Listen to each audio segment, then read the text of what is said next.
I don't follow the rhetoric that Eddie Hearn is the best promoter in the world right now and that Frank Warren's the worst.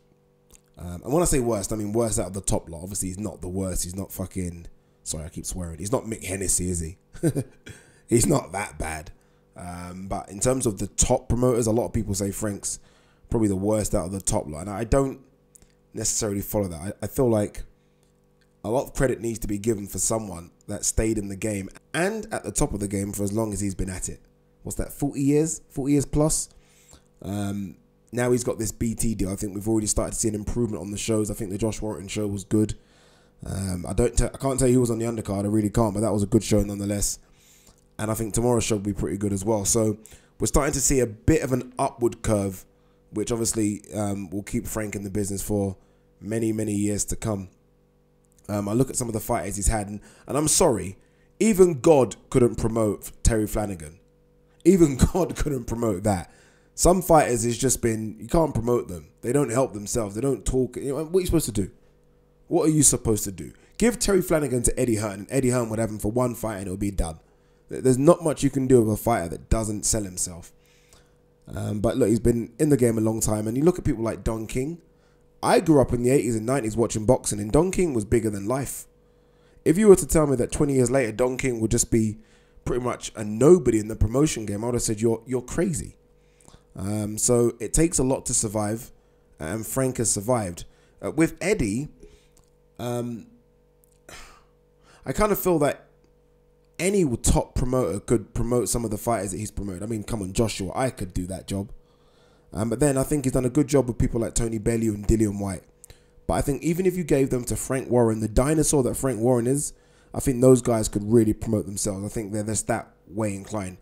You look at some other fighters that maybe he hasn't promoted. I mean, go to the Matchroom stable, go onto Matchroom's website and look at the stable of fighters.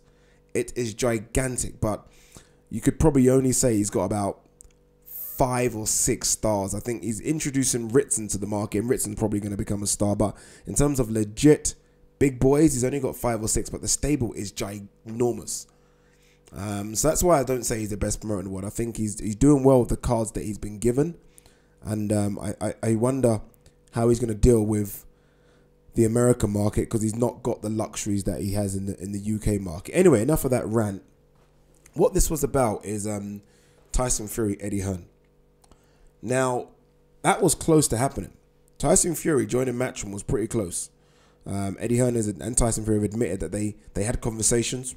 The money would have been good, but I think they had a problem in terms of the fights that both parties wanted. I think Eddie Hearn wanted him to fight maybe 1 or 2 and then jump, and I think Tyson Fury wanted 4 or 5, which is funny when you think that Tyson Fury could fight Deontay Wilder.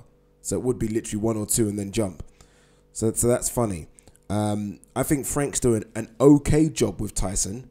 Actually, no, let's take it back. I don't think Frank's doing anything with Tyson. I think Tyson's doing it all by himself. And look, he's doing a very, very good job all by himself.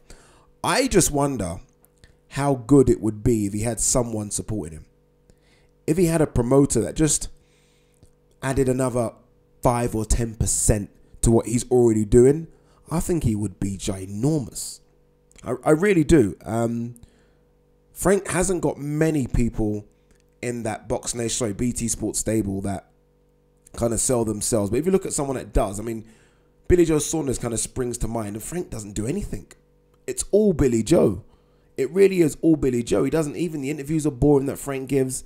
I mean, we don't see Billy Joe in any other platforms. And I just think Eddie with Tyson could have been, I don't want to say bigger than AJ, because AJ really has a massive casual following, but it could have been massive. It really is. I've watched some of the interviews he's been doing and some of the footage of him in Belfast today, and it's all him. And you can't tell me with someone like Eddie, who's the best car salesman in the world, that he wouldn't be just even 10 times bigger than he is now. 100%. So look, I'm not trying to say that he should think of switching, because obviously he's never. I mean, he destroys Eddie Hearn every interview he gets. But I think Frank's lucky to get him, and I think Frank. And I don't blame Frank. He's not from this era, so he's not used to what you need to do now. But Eddie is right up to date with what you need to do now, And I think Eddie and Tyson could have been, honestly, could have been something special. Eddie likes to talk. Tyson likes to talk.